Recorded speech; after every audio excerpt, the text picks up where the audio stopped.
வணக்கம். புது புது அர்த்தங்கள் நிகழ்ச்சியில் உங்களை சந்திக்கிறதுல ரொம்ப மகிழ்ச்சி. இன்றைய நிகழ்ச்சியில் பங்கேற்பதற்காக மார்க்சிஸ்ட் கம்யூனிஸ்ட் கட்சியின் அருணன் அவர்களும் பத்திரிகையாளர் வெங்கடேஷ் அவர்களும் நம்ம அரங்கத்துக்கு வந்திருக்கிறாங்க. வணக்கம். அறுசுவை கேள்விப்பட்டிருக்கிறோம். ஆனால் அரசியல் சுவைன்னு ஒரு புதிய சுவையை இறைச்சியில் சேர்த்திருக்கிறதாக இன்றைய செய்தி ஒன்று சொல்லுது. சாப்பாட்டு அறைகளில் இருந்த இறைச்சி இப்போது நீதிமன்றங்கள்லையும் வீதிகள்லையும் விவாத பொருளாக இருக்குது அப்படின்னு சொல்லி அந்த செய்தி சொல்லுது. காஷ்மீரில் மாட்டிறைச்சியை காஷ்மீரில் மாட்டிறைச்சிக்கு விதிக்கப்பட்டிருக்கிற தடையை உறுதி செய்யணும் அப்படின்னு சொல்லி காஷ்மீர் உயர்நீதிமன்றம் சொல்லியிருக்குது.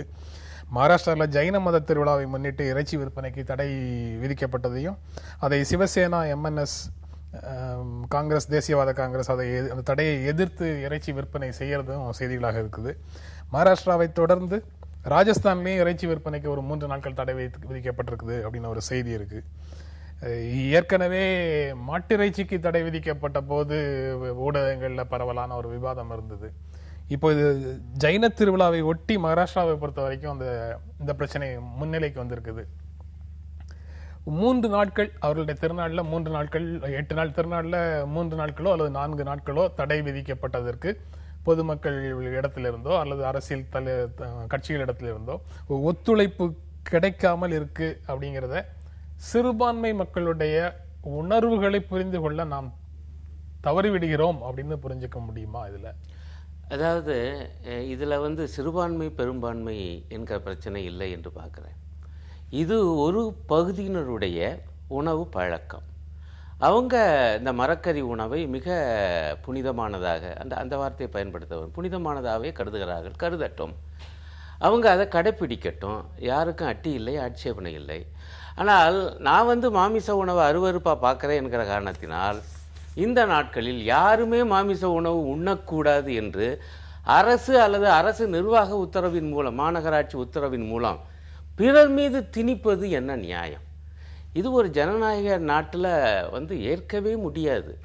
உண்மையிலேயே என்ன நடக்குதுன்னா, இது ஏதோ சமண மதத்தவருடைய உணர்வுகளை மதித்து மும்பையினுடைய பாஜக நிர்வாகமோ அல்லது ஜம்மு காஷ்மீர்லேயோ அல்லது ராஜஸ்தான்லேயோ, குஜராத் தலைநகரத்தில் கூட அப்படி தடை விதிக்கப்பட்டிருக்கிறதாக செய்தி வருது.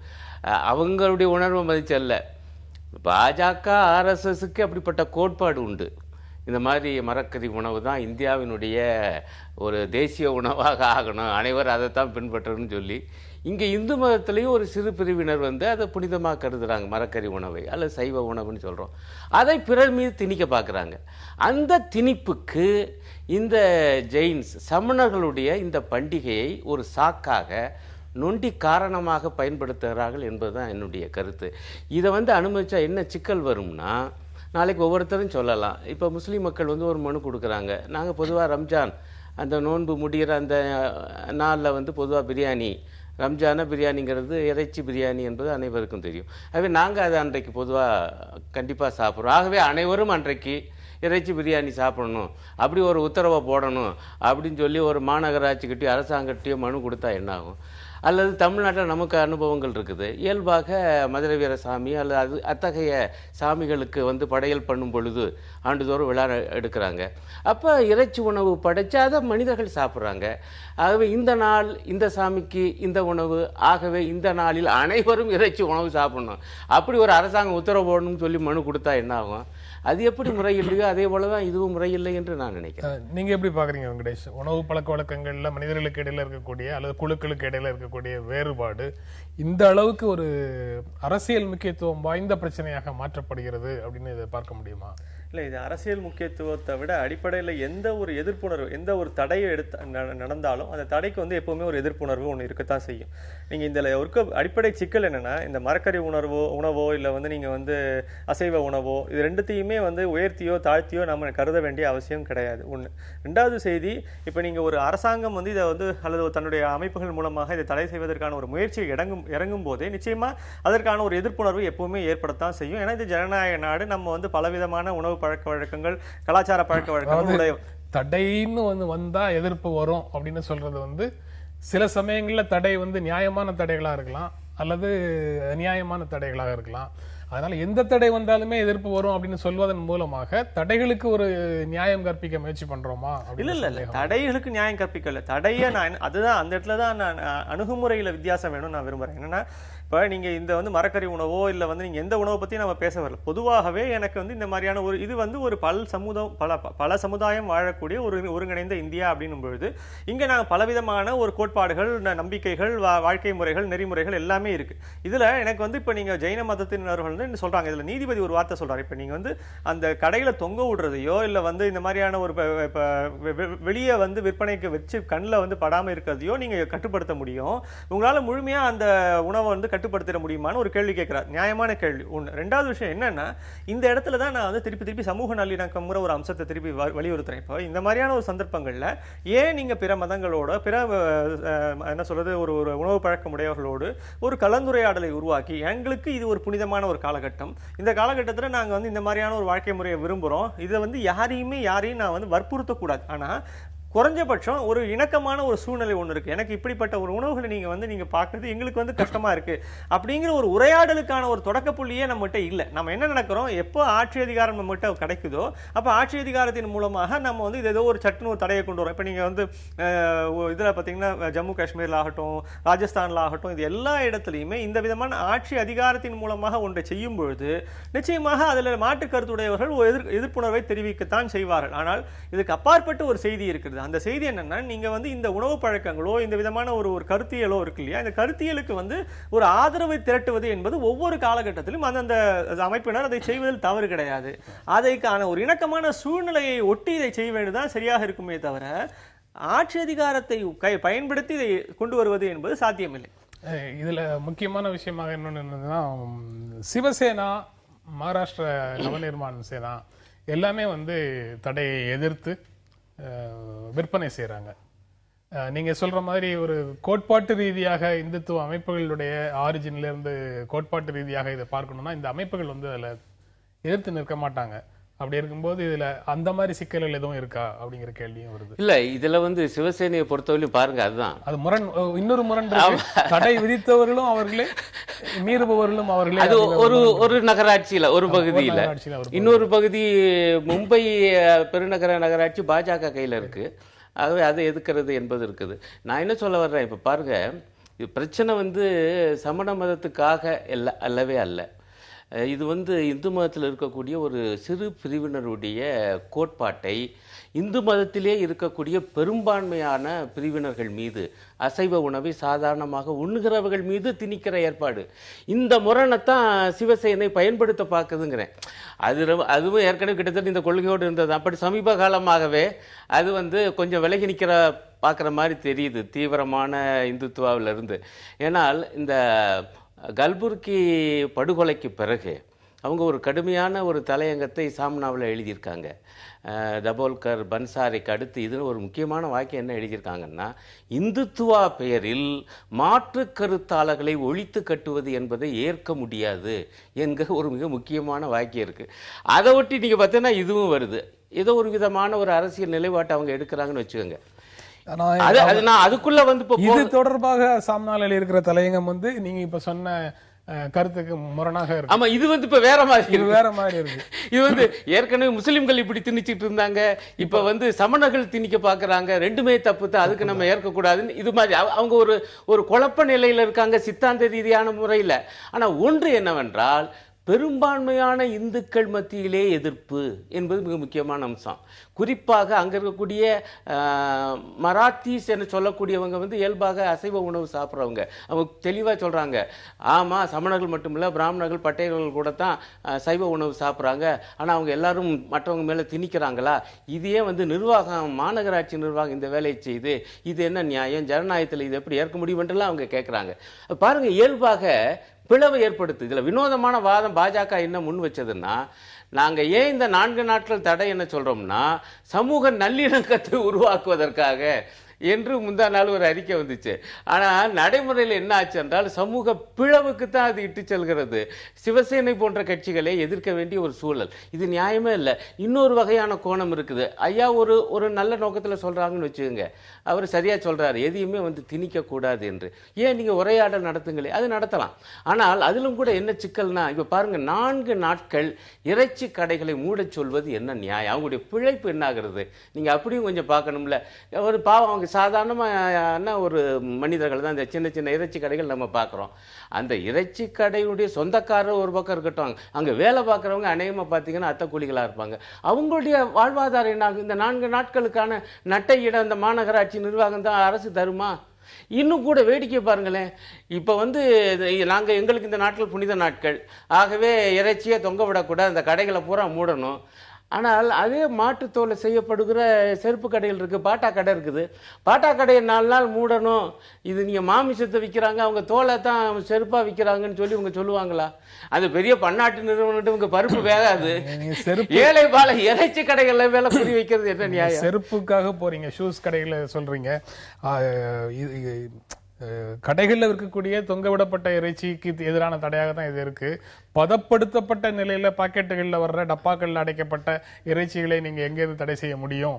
அவையெல்லாம் பெரிய பெரிய ரெஸ்டாரண்ட்ல பெரிய பெரிய கடைகள்ல இருக்கத்தானே செய்யுது அப்படின்னு சொல்லி நீதிமன்றத்திலேயே நீதிபதி கேட்கிறாங்க. அவங்க அது ஒரு கோணத்துல அவங்க வந்து அதை வாதத்தை முன் வைக்கிறாங்க.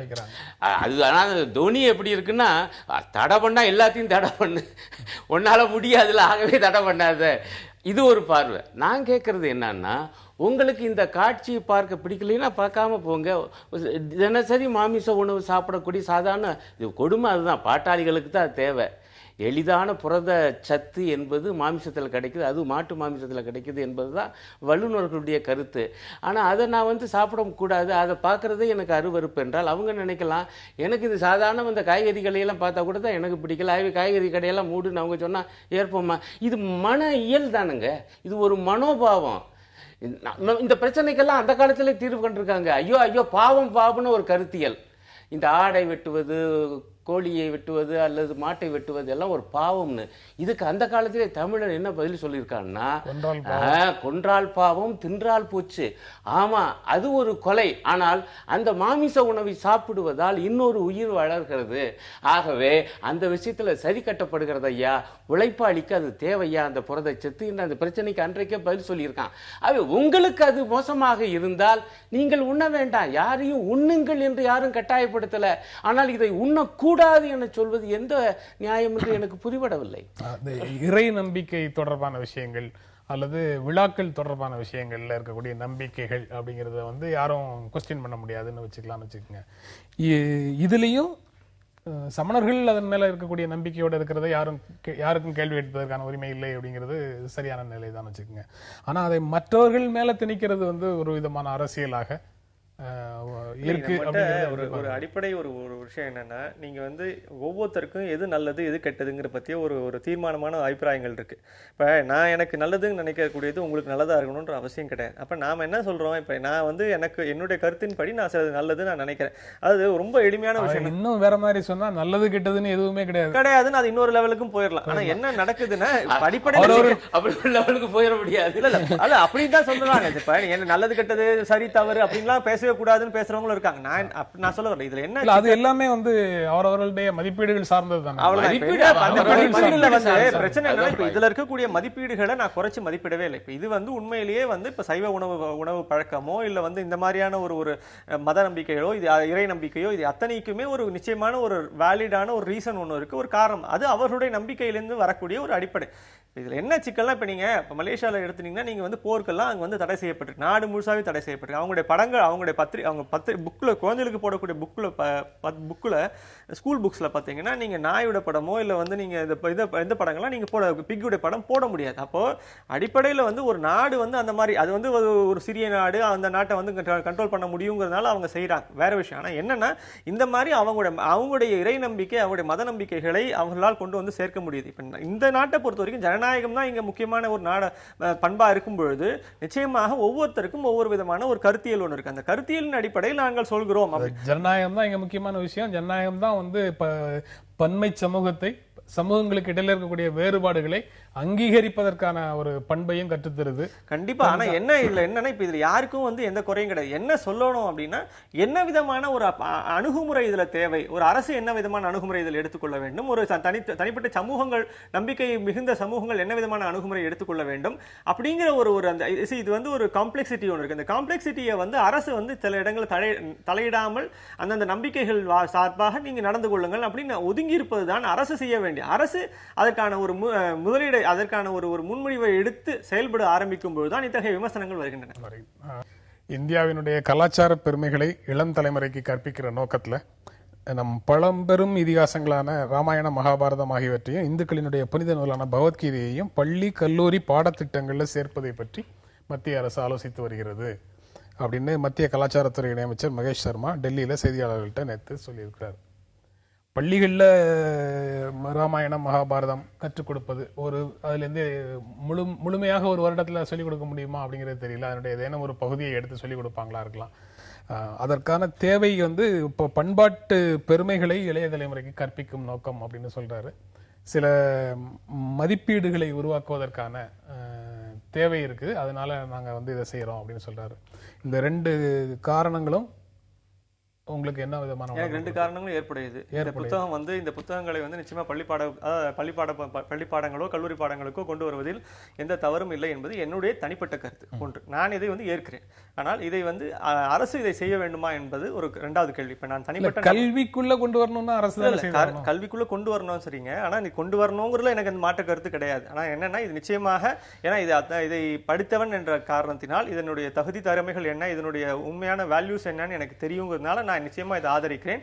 இது நிறைய பேருக்கு போய் சேர வேண்டும் என்ற ஒரு நம்பிக்கை எனக்கு இருக்கிறது. நிச்சயமாக அதை அப்ரிஷியேட் பண்ணக்கூடிய ஒரு தன்மை இருந்துச்சுன்னா நிச்சயமா அதை வந்து அந்த மாணவர்களும் சரி, அந்த ஆசிரியர்களும் சரியாக சொல்லிக் கொடுத்தால் இதனுடைய உண்மையான தன்மை போய் சேரும் என்பதில் எந்த மாற்று கருத்தும் கிடையாது.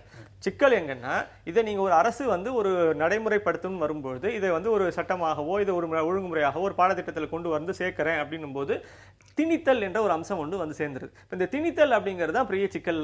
தனி மனித தேவைகள்ங்கிறது வேற, பாடத்திட்டம் எனக்கு எப்படி இது அறிமுகமாச்சுன்னா, எங்க வீட்டுல எனக்கு சொல்லி கொடுத்தாங்க. எங்க வீட்டுல எனக்கு இந்த புத்தகங்கள் வீட்டுல இருக்குது, ரொம்ப வருஷமா இருக்கு. நாங்க திருப்பி படிக்க ராஜாஜியோட ராமாயணத்தை மகாபாரதத்துல இருந்து ஆரம்பிச்சேன். படிப்படியா எல்லாத்தையும் நான் படிக்க ஆரம்பிக்கிறேன். இப்ப எனக்குடைய தனிப்பட்ட ஒரு விருப்பம். இப்ப நான் என்னுடைய மகளுக்கு நான் சொல்லிக் கொடுக்குறேன், என் மகள் எடுத்து படின்னு சொல்றேன், நான் அவளுக்கு எடுத்து படிக்க சொல்றேன். இதெல்லாமே வந்து அதனுடைய உண்மையான வேல்யூ சிஸ்டம் வேறங்க. அதை வந்து மதிக்கணும், நம்ம குடும்பத்துல வச்சு பாரம்பரியமா பாதுகாக்கணும், பள்ளி கல்விக்குள்ள கொண்டு வந்தா நல்லது அப்படிங்கிற அளவுல எனக்கு இதுல ஒப்புதல் உண்டு. இதை நீங்கள் அரசு வந்து அரசியல் காரணங்களுக்காகவோ இல்ல வந்து இதை பண்பாட்டு காரணங்களுக்காகவோ அவர்களை நாம் கொண்டு வருகிறோம் அப்படிங்கிற ஒரு காரணத்தோட நீங்க வந்து அதை கொண்டு போய் ஒரு பள்ளி பாடத்திட்டத்தில் சேர்க்கிறீங்க அப்படின்னு ஒரு கேள்வி வரும்பொழுது என்ன சிக்கல் வரும்? எதிர்ப்பு வரும். ஏன் இதை மட்டும் தானா, மற்றதெல்லாம் நீங்க சேர்க்கக்கூடாதா, ஏன் இதை மட்டும் செய்வதற்கான பின்னணி என்ன, அப்போ உங்களுடைய அரசியல் இந்துத்துவா இருக்கா, இப்படியான ஒரு கேள்விகள் வந்து நிச்சயமா வரும். இதெல்லாம் தான் வந்து இதுல இருக்கக்கூடிய சிக்கல். ஆனா என்ன இந்த மாதிரியான விஷயங்கள் என்ன சொல்லணும்னா, பண்பாட்டு கல்வி அதாவது கலாச்சார கல்வி அப்படிங்கறத திறந்த புத்தகமாக அவர்களுடைய ஒரு பள்ளி திட்டத்துல எடுத்துக்கிற, இப்ப மாரல் எஜுகேஷன் ஒரு டிபார்ட்மெண்ட் ஒரு சப்ஜெக்ட் இருக்குன்னா எப்படி எடுத்துக்கணும், ஆப்ஷன் ஓபனா வைக்கணும். விருப்ப பாடம் மாதிரி அந்த கிளாஸ்ல வந்து இதை படிக்கிறவங்க இதை படிக்கட்டும், பைபிள் படிக்கிறவங்க பைபிள் படிக்கட்டும், குரான் படிக்கிறவங்க குரான் படிக்கட்டும், விருப்ப பாடமாக வைக்கணும், அந்த மாதிரி சொல்லிக்கணும்னு சொல்றீங்க. நீங்க எப்படி பார்க்குறீங்க? அதாவது இப்போ தமிழ்நாட்டில் பாருங்க, ஏற்கனவே தமிழ் இலக்கிய படிப்புல கம்பராமாயணம் இருக்கு, வில்லிபுத்தராருடைய மகாபாரதம் இருக்கு, தத்துவ படிப்புல பகவத்கீதை மிக முக்கியமான ஒரு பகுதியாக இருக்கு. இது ரொம்ப இயல்பானது. இப்போ என்ன சிக்கல் என்றால், நம்முடைய கலாச்சாரத்தை பாதுகாப்பதற்காகவும், நீங்கள் ஏற்கனவே சரியாக குறிப்பிட்டது போல் அரசு என்ன சொல்லுதுன்னா, இந்த விழுமியங்களை உருவாக்குவதற்காகவும், சாதாரண மொழியில் சொன்ன நல்ல ஒழுக்கங்களை உருவாக்குவதற்காகவும் ராமாயணம், மகாபாரதம், பகவத்கீதை இந்த 3ஐயும் பள்ளி கல்லூரி பாடத்திட்டத்தில் சேர்ப்பதை பற்றி நாங்கள் சிந்தித்து கொண்டிருக்கோம். அவர் பேசுறதை பார்த்தா ஒரு முடிவு மாதிரி தெரியுது, இன்னும் ஆணை தான் பிறப்பிக்கல போல் இருக்கு என்று சொல்கிறாங்க. இதில் 2 வகையான பிரச்சனை. ஒன்று, அதிலெல்லாம் நல்ல விழுமியங்கள் இருக்கு, ஆகவே தேவை என்று நண்பர் சொன்னார். அதையே என்னால் கேள்விக்கு உட்படுத்த முடியும். அதுவும் திரும்பவும் அது வந்து அதான் சொல்ல வரேன், பார்வை தொடர்பான பார்வைதான். இப்ப நான் என்ன பாக்குறேன்னா, இப்ப ராமாயணம் வந்து அதுல வந்து ராமன் தன்னுடைய தம்பிக்காக பதவியை விட்டு கொடுக்கிறான். ஒரு தியாக சுரூபமாக ராமனை பார்ப்பது ஒரு பார்வை, அது ஒரு நல்ல விழுமியம். விட்டுக்குடியா, என சொல்வது. ஆனால் அதிலேயே என்ன ஒரு சிக்கல் இருக்கின்றால், பெண்ணை பற்றிய பார்வை, இந்த அக்னி பரீட்சை என்பதை ஏற்க முடியுமா என்று நம்ம கேள்வி எழுப்பலாம். சம்பூகன் வதம் வருகிறது உத்தரகாண்டத்திலே என்றால், அப்போ சூத்திரனுக்கு தவம் செய்யும் உரிமை இல்லை என்று ராமனே ஏற்றுக்கொள்கிறான். அப்படி என்றால் ராமராஜ்யம் அதுதானா, அது இன்றைக்கு பொருந்துமா என்கிற கேள்வி இருக்கு. இதையெல்லாம் நீங்க எப்படி சொல்லி தர போறீங்க? எதை நீங்கள் நல்ல விழுமியம் என சொல்லி தர போறீங்க? ஏன்னா அந்த காலத்து இலக்கியத்துல நல்லது கெட்டது எல்லாம் வரும். ஒரு பேராசிரியராக நீங்க தான் அதை பற்றி விளக்கம் சொல்ல வேண்டியது இருக்கும். நீங்க எப்படி சொல்லி கொடுக்க போறீங்கிறது தான் இதுல எப்படி சொல்லி கொடுப்பதல்ல. இல்ல நீங்க ஏற்கனவே எல்லாம் இருக்கு என்பது உள்ள சிக்கலை தான் சொல்ல வர்றேன். அதாவது நம்ம அடி மனசுல இருக்கக்கூடிய விஷயங்கள் என்ன, உள் மனசுல இருந்து வரக்கூடிய வார்த்தைகள் என்ன, அவர்கிட்ட நான் சொல்லும் போது ராமாயணம் மகாபாரதத்தை போலவே பைபிளும் குரானும் அதான் அடுத்து வர்றேன். எனக்கு அடுத்தாப்புல நான் பெரியாருடைய போதனைகளை ஒரு புக்காக வைக்கணும், அதையும் சேர்த்து வைக்கலாம்ங்கிறது எனக்கு முதல் தடவை சொல்லும் போதே வரல, அல்லது மார்க்ஸ்ங்கிறது வரல. ஏன்னா நம்முடைய நம்பிக்கை சார்ந்த விஷயங்கள் அந்த மதம் பொது புத்தியில இருக்கக்கூடியது வருது. இப்ப திரும்ப உங்ககிட்ட கேட்கும் போது நீங்க சொல்ற மாதிரி பொது புத்தின்னு நீங்க சொல்ற விஷயங்கள்ல இருந்து வரக்கூடிய பாடங்கள் நிறைய இருக்கு இன்றைய பாடத்திட்டத்துல. அதை பேராசிரியர்கள் எப்படி சொல்லிக் கொடுக்கறாங்கிறதே மிகப்பெரிய கேள்வி. நிச்சயமா எனக்கு அதுதான் கவிஞர் இன்குலாப் ஒரு முறை சொன்னதை நினைவுக்கு வருது. கற்றதனால் ஆய பயனன்கொள் வாளறிவன் நற்றால் தொழார் எனின் அப்படிங்கிற குறளுக்கான வகுப்பு எடுக்கணும்னா அப்படி ஒரு குறளை எழுத வேண்டிய தேவை வள்ளுவருக்கு அந்த காலத்துல ஏன் வந்தது அப்படிங்கிற கேள்வியிலிருந்து தான் ஆரம்பிக்கணும். அப்போ அந்த காலகட்டத்திலையும் நம்பிக்கை இல்லாதவர்கள் இருந்தார்கள் அப்படிங்கிறதுனாலதான் நம்பிக்கையை வலியுறுத்த வேண்டிய ஒரு பாடல் எழுத வேண்டியது வந்தது அப்படிங்கிறது. அப்படின்னு இந்த நிகழ்ச்சியில செய்திகளுக்கு பின்னால் இருக்கக்கூடிய அர்த்தங்களை பிட்வீன் த லைன்ஸ் புதுசா யோசிச்சு சொல்ற மாதிரி நீங்க பேராசிரியர்கள் வகுப்பெடுக்கிறதும் அப்படித்தான் நடத்தணும் அப்படின்னு தோணுது. இல்ல நானு அந்த எந்த நோக்கத்துல வகுப்பு எடுக்கப்படுகிறது, எந்த நோக்கத்தில் எடுக்கப்பட வேண்டும் என்பது அது ஒரு தனி விஷயம். இப்ப நண்பர் போன்றவங்க பொதுவா என்ன சொல்றாங்க, இந்த மூணுல என்ன தப்பு? ராமாயணம், மகாபாரதம், கீதை மூன்றுமே அருமையான விஷயங்கள், இந்த மண்ணிலிருந்து தோன்றியவை. ஆகவே இந்த மண்ணில் உள்ள அனைத்து மாணவர்களுக்கு இதை கற்பிக்கணும் என்பது போல அது விமர்சனத்துக்கு அப்பாற்பட்டது என்கிற ஒரு தன்மையோடு தான் பேசுறாங்க. அதையே நான் கேள்விக்கு உட்படுத்துறேங்கிறேன். வர்ணாசிரமத்தை உருவாக்கிய நான் தான், நானே நினைத்தாலும் அதை மாற்ற முடியாது என்று விமர்சனத்துக்கு அப்பாற்பட்டு நான் சொல்லல. நல்லது அப்படின்னா நான் என்ன சொல்றேன், இது கொஞ்சம் முடிச்சிடுறேன். ஆகவே பிரச்சனை அதிலேயே வருது கீதையை பத்தி பேசும்போதே. ஆகவே இந்த அரசு என்ன சொல்லுகிறதா, எந்த நோக்கத்துல சொல்லுது என்றால் அதுல விமர்சனமே கிடையாது, அது அப்படியே ஒரு புனிதமானது, மூன்றையும் அப்படியே சொல்லித்தரணும். அதுவே முதல் பிரச்சனை. ரெண்டாவது நீங்க சொன்னது, இப்ப அந்த செய்தியை கொடுக்கக்கூடிய அந்த பத்திரிகை என்ன சொல்லுதுன்னா, ராமாயண மகாபாரதத்துடன் இந்துக்களின் புனித நூலான பகவத்கீதையையும் பள்ளி கல்லூரி பாடத்திட்டங்களில் சேர்ப்பது குறித்து மத்திய அரசு ஆலோசித்து வருது. சிக்கலை பாருங்க. அப்ப இந்துக்களின் புனித நூல் கீதை, அதை மட்டும் சேர்ப்பது என்றால் முஸ்லிம்களின் புனித நூலாகிய குர்ஆன் அனைவரும் படிக்க வேண்டியது என சேர்ப்பார்களா, பைபிளை சேர்ப்பார்களா? ஒண்ணு. புனித நூல்களை தான் சேர்க்கணுமா? ஏன் பெரியாருடைய, அம்பேத்கருடைய, நம்முடைய அயோத்திதாசருடைய அவை இந்த மண்ணிலிருந்து வந்தவை தானே, ஏன் சேர்க்கக்கூடாது என்கிற கேள்வியை எழுப்பினால் என்ன ஆகும்? அவை இதெல்லாம் சிக்கல. ஐயா ரொம்ப நல்லா சொன்னாங்க.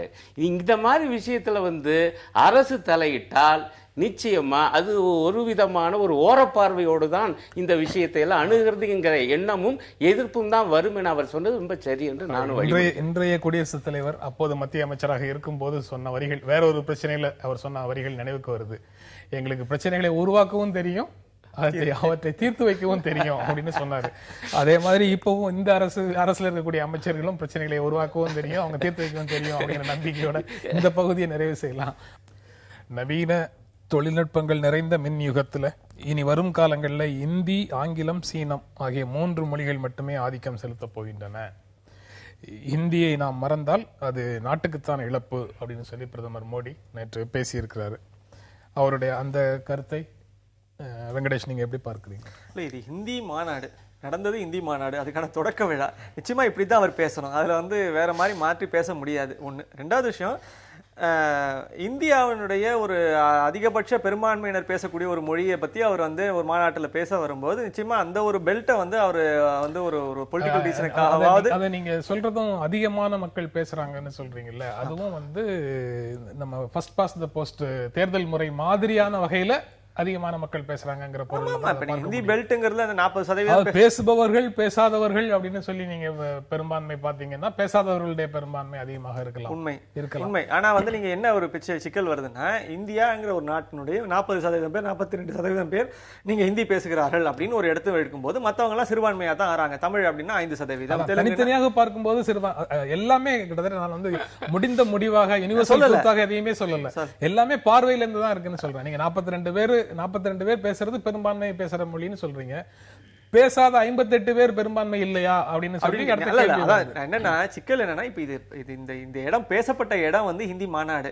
நிச்சயமா ஹிந்தி மாநாட்டினுடைய ஒரு நியாயத்தை கருதி அவர் வந்து இந்த மாதிரியான ஒரு மொழியை பத்தி தான் பேச முடியும், அவர் வேற மாதிரி பேச முடியாது. ஒண்ணு ஹிந்தி வந்து அதுவே செய்து குறுக்கீட்டுக்கு மன்னிக்கணும், அதுவே சிக்கலாகுது. ஏன்னா அவர் எங்க போய் பேசுறாரோ இதுதான் எனது இரண்டாவது மாநிலம் அப்படின்னு சொல்லி பேசியிருக்கிறாரு அப்படின்னு சொல்லி எங்கெங்கெல்லாம் அவர் ட்வீட் பண்ணாரோ, குஜராத்தினுடைய முதல் ஹோம், இந்த ஸ்டேட் வந்து எனக்கு ரெண்டாவது ஸ்டேட் அப்படின்னு சொல்லி ஒவ்வொரு ஸ்டேட்ல போகும்போதும் அவர் பேசுறாரு அப்படிங்கறத ஒரு குறையாக சுட்டி காட்டி சமூக வலைத்தளங்கள்ல கிண்டல் பண்ற ஒரு போக்கை பார்க்க முடியுது. அதனால இடத்துக்கு தகுந்த மாதிரி தான் வந்து தலைவர்கள் பேசணுமா அப்படிங்கிறது வந்து ஒரு கேள்வி. இடத்துக்கு தகுந்தது ஒண்ணு, அது வந்து அவர் அப்படிதான் பேசினார்னா அது அவருடைய குறை, நம்ம அதை விட்டுருவோம். என்னுடைய கேள்வி என்னன்னா, இப்ப இந்த ஹிந்தியை மறந்தால் நாட்டுக்கு இழப்பு அப்படிங்கிறதோ இல்ல ஹிந்தியை முக்கியத்துவத்தை வந்து வலியுறுத்துவதோ எல்லாமே வந்து தேசிய அரசியலுக்கு அவருக்கு இது துணை புரியும் என்ற ஒரே ஒரு அடிப்படை காரணத்துல இருந்தா அவர் வந்து அந்த மொழியை வந்து இன்னைக்கு பயன்படுத்த ஆரம்பிக்கிறாங்க. என்னுடைய ஒரே ஒரு சிக்கல் என்னன்னா, இப்ப இதுல இப்ப நீங்க ஒவ்வொரு காலகட்டத்திலையும் நம்ம மொழியும் கலாச்சாரத்தையும் பண்பாட்டையும் அரசையும் ஒழுங்கா சேர்த்து பார்க்க பழகி இருக்கும். இப்ப இதுல சிக்கல் என்ன, இப்ப இன்னைக்கு வந்து இந்த மொழியை நீங்க வலியுறுத்த வேண்டிய ஒரு கட்டாயத்தை வந்து எதுக்கு வந்து உருவாக்குறாங்க அப்படிங்கிற எனக்கு அந்த விருப்பம் அந்த விஷயம் தான் எனக்கு இன்னும் புரியல.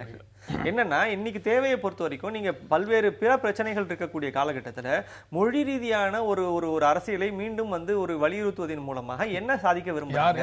யார் வலியுறுத்துறாங்க? இல்ல இப்ப நீங்க யார் வலியுறுத்துறாங்கன்னு சொல்றீங்க? இல்ல இப்ப மத்திய அரசாங்கம் இப்ப வந்து திருப்பி வந்து இப்ப மொழி ரீதியான ஒரு விஷயத்தை எடுத்து பேசுறாங்க. அதற்கான அவசியம் என்ன? அவசியம் இப்ப என்ன? இதுல வந்து இதுல பேசக்கூடிய விஷயங்கள் தவறுகள் நான் காணவே இல்லை. சரி, நீங்க எப்படி பார்க்கறீங்க? என்னுடைய தாய்மொழி குஜராத்தியாக இருந்தாலும் ஹிந்தியை கற்காவிட்டால் நான் என்னவாக இருப்பேன் அப்படிங்கறத என்னால் நினைச்சு பார்க்க முடியல அப்படின்னு அவர் சொல்றாரு. இல்ல, முதல்ல இந்த மின்னணு யுகத்துல ஆங்கிலம், சீனம், இந்தி இந்த மூன்று தான் நிற்க போகுது என்று நம்முடைய பிரதமர் பேசியிருப்பதே விஞ்ஞானபூர்வமற்ற மதிப்பீடு என்று நான் முதல்ல பதிவு செய்ய விரும்புகிறேன்.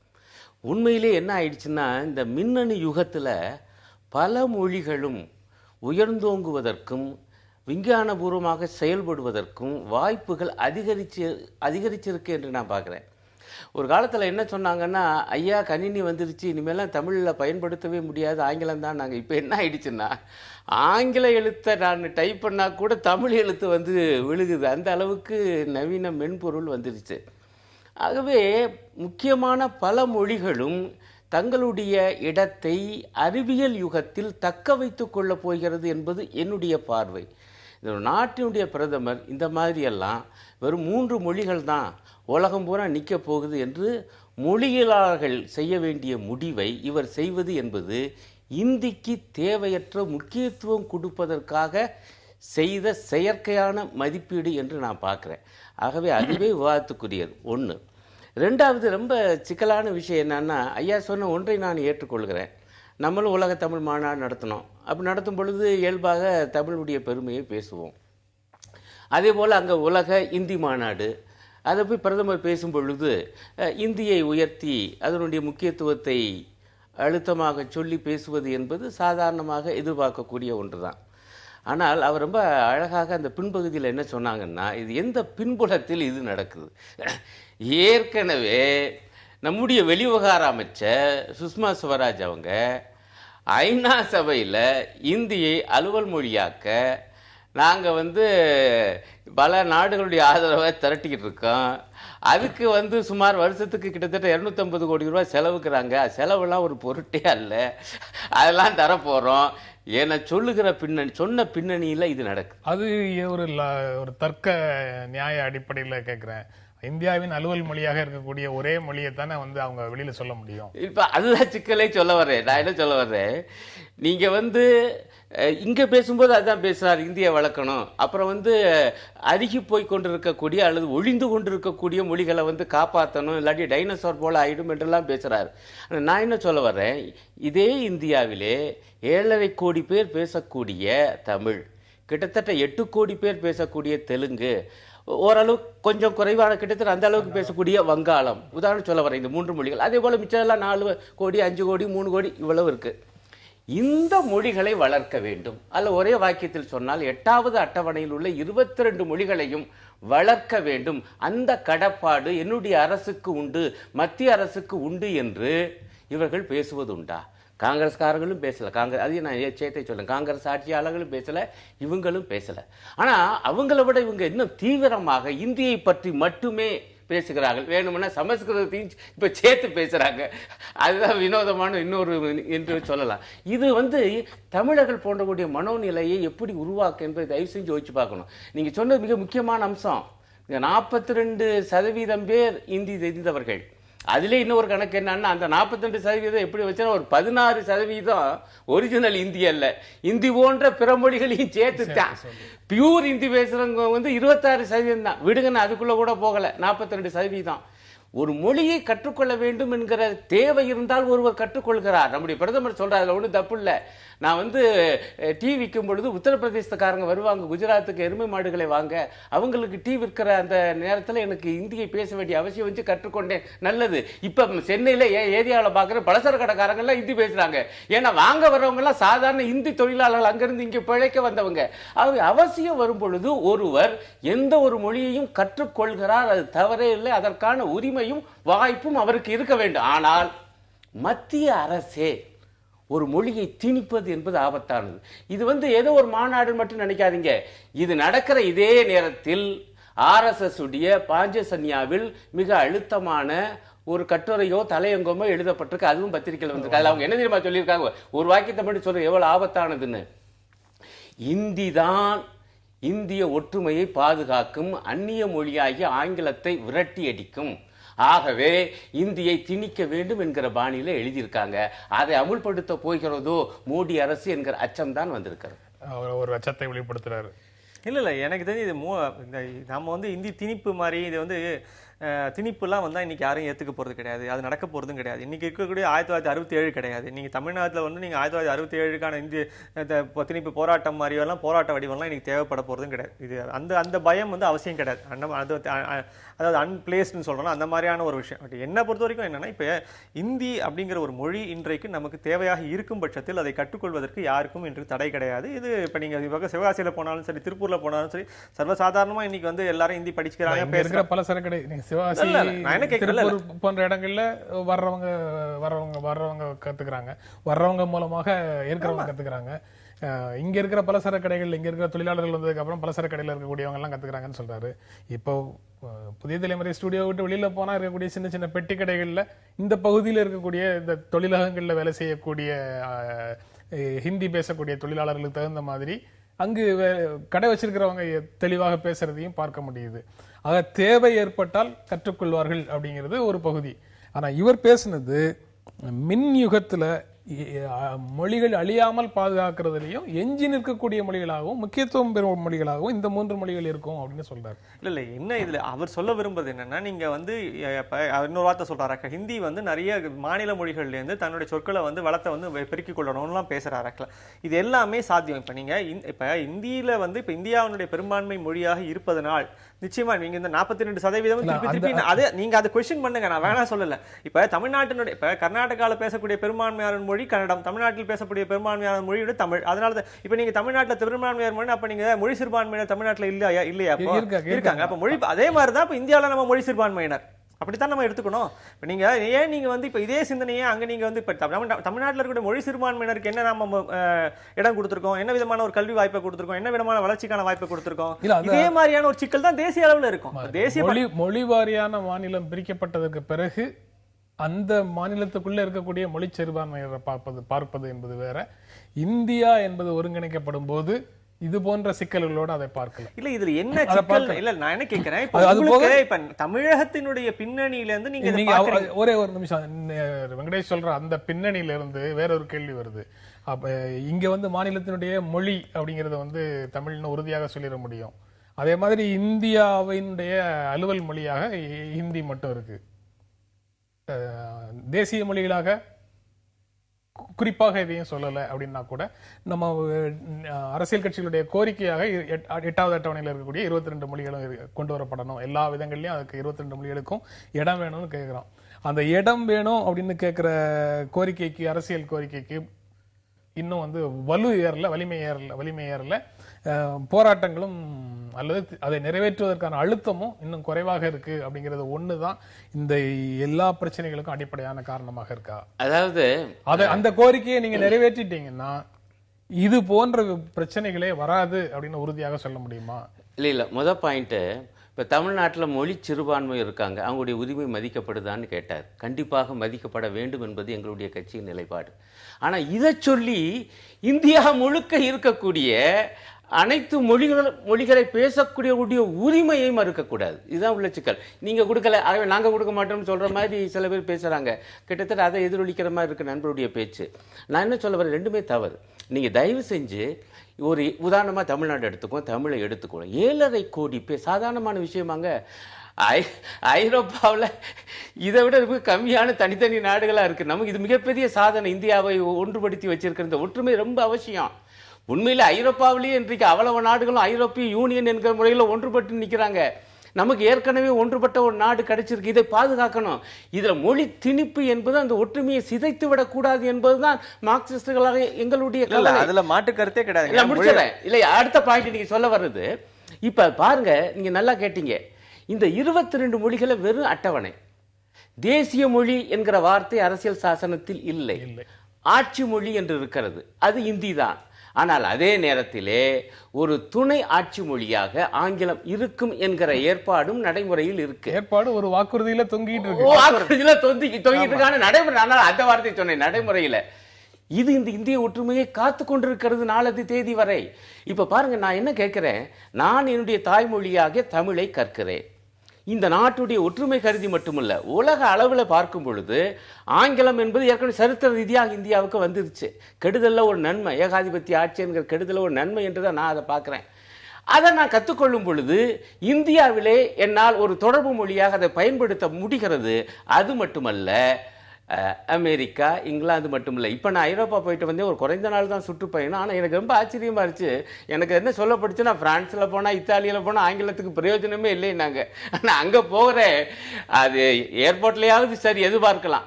எல்லா ஹோட்டல்லையும் எல்லா மொட்டேல்லையும் அங்கே போய் நின்னாலும், அங்கே போய் கடையில் போய் நான் ஆங்கிலத்தில் கேட்குறேன், அழகாக அவங்க பதில் சொல்லி விற்கிறாங்கங்க. பிரான்ஸ்லேயும் அதான் பார்த்தேன், இத்தாலியிலையும் அதான் பார்த்தேன். ஈவன் சுவிட்சர்லாண்டில் கூட அந்த வழியாக தான் போனால் அங்கே கூட பார்க்க முடியுது.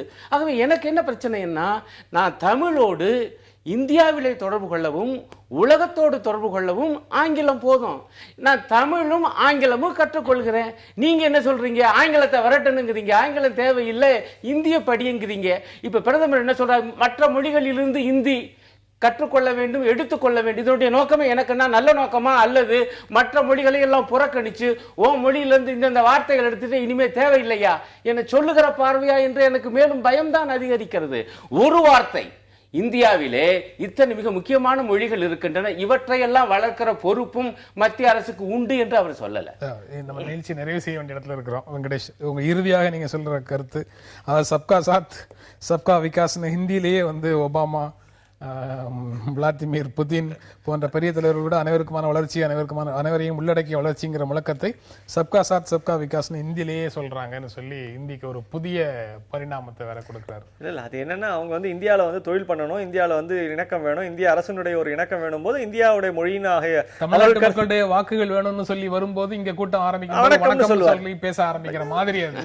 அதே மாதிரி இப்ப இந்தியாவோட தொடர்பு வேணும்னா இந்தியாவுடைய ஒரு பிரதமருடைய பேசக்கூடிய மொழி, பிரதமர்கிட்ட இந்தியாவோட ஹிந்தியில பேசினாதான் பொருத்தம் அப்படின்னு நினைக்கக்கூடாது.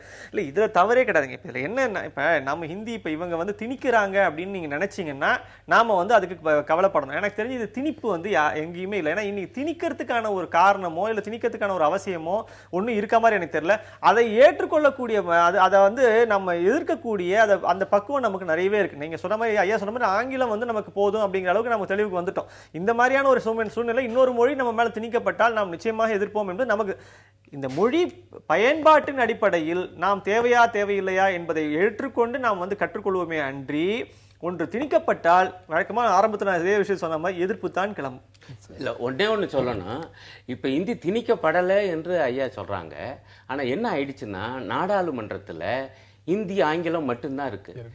ஏன் வந்து தமிழ் போன்ற மொழிகளை உடனுக்குடன் அங்கே வந்து மொழிபெயர்க்கிற ஏற்பாட்டை செய்யக்கூடாது? இந்த விஞ்ஞான ஆட்சி மொழியாக இந்தி மட்டும் இருக்கிறதே ஒரு திணிப்பு தான். ஆமா, அதான் சொல்ல வரேன். நான் என்ன சொல்ல வரேன், 22 மொழிகளும் வராத வரைக்கும் குறைந்தபட்சம் நான் சொல்ல வரேன், குறைந்தபட்சம் நாடாளுமன்றத்தில் தமிழ்நாட்டில இருந்து போற ஒரு எம்பி வந்து எடுத்த எடுப்பிலேயே சர்வ சாதாரணமாக தமிழில் பேசுகிற ஏற்பாடையே நீங்க செய்யல. அதை செய்யாம ஐநா சபையில மட்டும் இந்தியா கொண்டு போவோம்னா என்னுடைய அர்த்தம் இது திணிப்பு இல்லையா? அதே போல சொல்ல வரேன், தமிழ்நாட்டில் இங்க இருக்கக்கூடிய உயர் நீதிமன்றத்தில் தமிழை அலுவல் மொழி ஆக்குவதற்கு அரசியல் சாசனத்தில் இடம் இருக்கு. ஆனா மத்திய அரசு தான் நந்தியாக குறிக்கப்படுத்திருக்கிறது. ஏன் இதையெல்லாம் செய்யாம இந்தியை மட்டும் புகழ்ந்தால் அது திணிப்பன்று வேறு என்ன? விரிவாக பேசுறதுக்கு நேரம் இல்லை. நிகழ்ச்சி இதோட நிறைவு செய்யலாம். இந்த நிகழ்ச்சியில பங்கேற்று உங்களுடைய கருத்துக்களை பகிர்ந்து கொண்டதற்கு எங்கள் நெஞ்சார்ந்த நன்றி. மீண்டும் சந்திப்போம். நன்றி, வணக்கம்.